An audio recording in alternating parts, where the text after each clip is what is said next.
ఆరవ తరగతి తెలుగు ద్వితీయ భాష విద్యార్థులకు స్వాగతం, పునఃస్వాగతం. గతంలో మనము ఇప్పటివరకు 5 పాఠాలు నిర్వహించి ఉన్నాము. ఇప్పుడు మరొక కొత్త పాఠం ఉగాది అనే పాఠంతో మీకు స్వాగతం పలుకుతున్నది మీ ఉపాధ్యాయులు శ్రీ జీవి శ్రీనివాసులు. ఇప్పటివరకు నిర్వహించిన ఆబ్జెక్టివ్ టెస్ట్లు బాగా రాసినందుకు అభినందనలు తెలుపుతున్నాను. మీరు ఇప్పుడు ఈ చిత్రాన్ని చక్కగా పరిశీలనగా చూడండి. నేను మౌనం వహిస్తాను. దీంట్లో ఎవరెవరు ఉన్నారో మీరు చెప్పగలగాలి.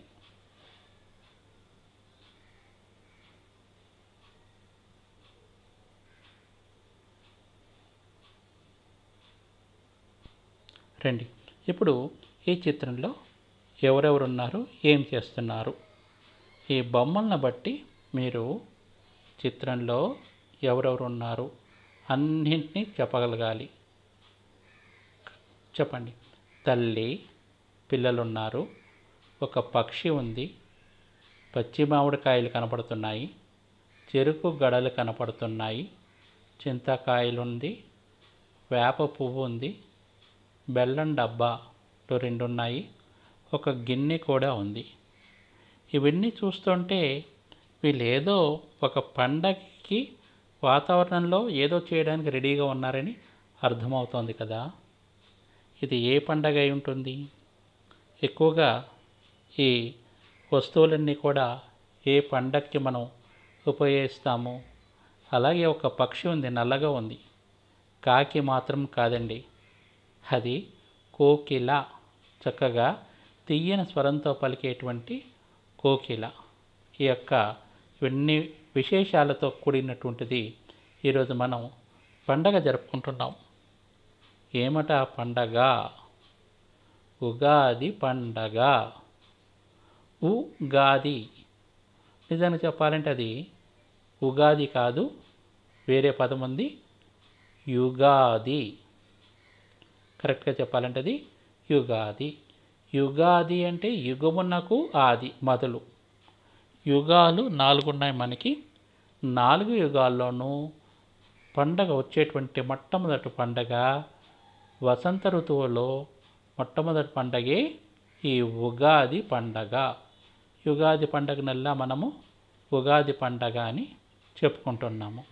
చక్కటి గేయం రాశారు దీని మీద, చూడండి. వసంతకాలపు ఉగాదికి, వసంతకాలపు ఉగాదికి కోకిల పలికెను ఆహ్వానం, వేప మామిడి పూతలతో తరువులు ఇచ్చెను బహుమానం. వసంతకాలపు ఉగాదికి కోకిల పలికెను ఆహ్వానం, వేప మామిడి పూతలతో తరువులు ఇచ్చెను బహుమానం. ఈ కాలంలో, వసంతకాలంలో చక్కగా అన్నీ కూడా చిగుర్లు వేస్తుంటాయి. ఏంటి ఆ చెట్లు?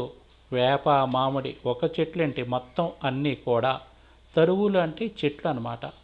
ఇలాంటి చెట్లన్నీ కూడా చక్కగా మనకి చిగుర్లు వేస్తుంటాయి. అయితే భావం చూడండి. ఋతువులలో మొట్టమొదటి ఋతువు వసంత ఋతువు. ఈ వసంత ఋతువు ఆరంభమే ఉగాది.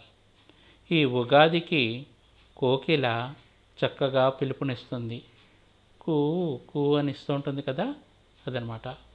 అలాగే వేప మామిడి పూతలతో చెట్లు లోకానికి ఎన్నో బహుమానాలు ఇస్తున్నాయి.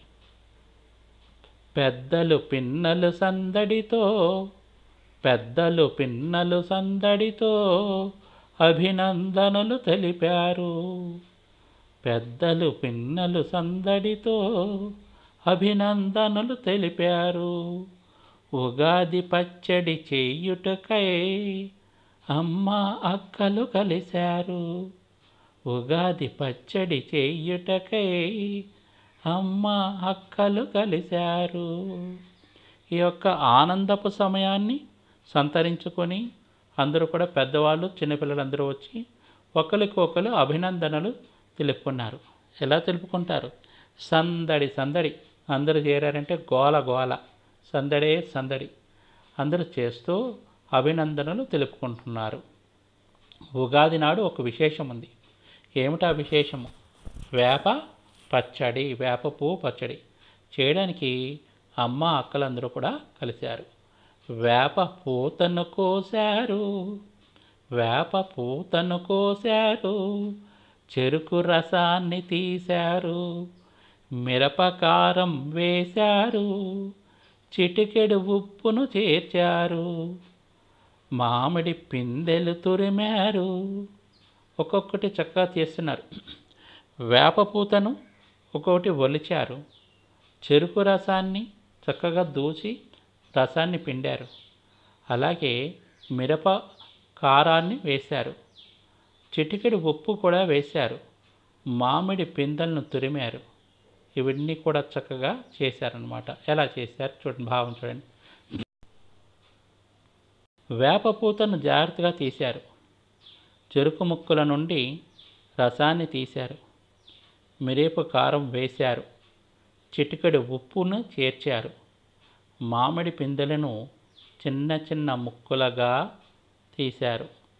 ఇవన్నీ కూడా ఏం చేస్తారు? ఇప్పుడు చక్కగా అవన్నీ కూడా కలుపుతారు. ఒక మంచి పద్ధతి ప్రకారంగా అన్నీ ఒక గిన్నెలో వేసి ఇవన్నీ కూడాను ఒకటి ఒకటి తగినంతగా వేసి ఉప్పు కారం వేసి వెంటనే అందరికీ కూడా పంచుతారు. ఏమేమి వేసారో దీంట్లో ఒకసారి చూడండి. వేపపూత, చెరుకు ముక్కలు, మిరియము, చిటికెడు ఉప్పు, మామిడి పిందెలు చిన్న చిన్న ముక్కలుగా చేసి ఇవన్నీ కూడాను పదార్థాలు. ఈ పదార్థాలన్నింటినీ కూడాను దేంట్లో కలుపుతారు, ఎలా కలుపుతారు అనేది ఇప్పుడు చూద్దాం. చివరి దశలోకి వచ్చేసింది. ఇది పచ్చడి తయారవుతుందన్నమాట. చింత పులుసుతో కలిపారు, చింత పులుసుతో కలిపారు, తీపి కారం పులుపు చేదు ఉప్పు వగరు, తీపి కారం పులుపు చేదు ఉప్పు వగరు, రుచులే రుచులు, 6 రుచులతో పచ్చడి చేసి అందరూ మెచ్చగా పంచారు. ఇక్కడ చింతపులుసుతో కలిపారు. ఇవన్నీ తీసుకొచ్చి 6 రుచులు, షడ్రుచులు అంటారు. షడ్రుచులు అంటే ఏమిటేమిటి ఉన్నాయి? తీపి కారం, పులుపు చేదు, ఉప్పు వగరు. ఈ రుచుల్ని షడ్రుచులు అంటారన్నమాట. ఇప్పటివరకు చేసినవన్నీ చింతపులుసుతో కలిపారు. తీయదనం, కారం, పులుపు, చేదు, ఉప్పు వగరు వంటి రుచులు ఇవి కొత్త రుచులు. కొత్త రుచులు అంటే కొత్తగా మొట్టమొదటిసారిగా ఇప్పటివరకు ఎప్పుడు కూడా ఉపయోగించకుండా వచ్చినవన్నీ జాగ్రత్త చేసుకుని పెట్టుకొని మొట్టమొదటిసారిగా కలిపి దీన్ని పచ్చడి చేసిన తర్వాతే మొదలు పెడతారు ఈ పదార్థాలన్నింటినీ కూడా వాడటం. ఈ 6 రుచులతో చక్కగా పచ్చడి చేసి అందరికీ పంచారనమాట. ఈరోజు అభ్యాసం 1, ఆలోచించండి, రాయండి. ఈరోజు నేను ఇచ్చినటువంటి గేయం మీరు కూడా చక్కగా ఒకసారి రాయండి. రాసి మీరు కూడా పాడడానికి ప్రయత్నం చేయండి. ఒకరిద్దరు పంపిస్తున్నారు, బాగుంటుంది, బాగుంది. ఈ గేయం ఏ పండుగ గురించి చెబుతోంది? ఈ గేయం ఉగాది పండగ గురించి చెబుతోంది. ఈ గేయం ఉగాది పండగ గురించి చెబుతోంది. ఉగాది ఏ ఋతువులో వస్తుంది? ఉగాది వసంత ఋతువులో వస్తుంది. వసంత కాలానికి ఏ పక్షి ఆహ్వానం పలికింది? వసంత కాలానికి కోకిల ఆహ్వానం పలికింది. పక్షి అంటే మన యొక్క కోకిల పక్షి అన్నమాట. సరే, వీటిని ఈ మూటిని కూడా ఒకసారికి 2 సార్లు చదవండి, ఒకసారి రాయండి. రాసి ఇవన్నీ కూడా మనకి ఈరోజు నాటి అభ్యాసంలో పంపించాలన్నమాట. ఒకసారి చూడండి. ఈ గేయం ఏ పండగ గురించి చెబుతోంది? ఈ గేయం ఉగాది పండగ గురించి చెబుతోంది. మరి ఈనాటి ఇంటి పనిని జాగ్రత్తగా గమనిస్తే, చిన్నదే ఇస్తున్నాను, ఎక్కువగా లేదు. ఈ ఉగాది గేయం ఒకసారి రాసి అభ్యాసం 1లో 3 ప్రశ్నలు ఉన్నాయి. ఆ 3 ప్రశ్నలు జవాబులు రాయండి. రాసి నాకు సాయంత్రం 6 గంటల లోపల వెంటనే పంపించండి. ఈ తరగతి ఇంతటితో సమాప్తం. శుభం భూయాత్.